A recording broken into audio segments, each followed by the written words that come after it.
Kā jau ierasts, Valmierā aktīvi darbojas sportisti visos vecumos. Ļoti aktīvi 2012. gadu aizvadīja arī pieredzes bagātākie sportisti, jeb sporta veterāni. Šogad Valmiera kā republikas nozīmes pilsēta trešo reizi piedalījās Latvijas pašvaldības sporta veterānu 49. sporta spēlēs. Piedaloties 13 sporta disciplīnās, Valmiera republikas pilsētu konkurencē šogad ierindojās 5. vietā, bet absolūtajā vērtējumā 8. vieta. Kā jau alaši, labi panākumi valmieriešiem ir Novasā, kur šoreiz 2. vieta. Pie 1. vietas Valmieras veterāniem izdevās tikt svara stieņa spiešanā, bet peldēšanā izcīnīt 3. vieta. Bagātīgas tradīcijas Valmierā vienmēr ir bijušas veterānu turnīros dāmām un kungiem volejbolā.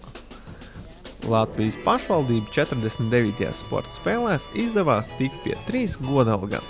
Dāmām 50+ un 55+ vecuma grupā 2. vietas, un tādu pašu sasniegumu 2. vieta arī kungiem 60+ vecuma grupā. Šīs gan nav vienīgās sacensības, kurās Valmieras seniori piedalās un sporto. Valmieras vieglplētikas kluba organizētais čempionāts kļūst par pilsētas tradīciju. Šogad šīm sacensībām jau 11. gads.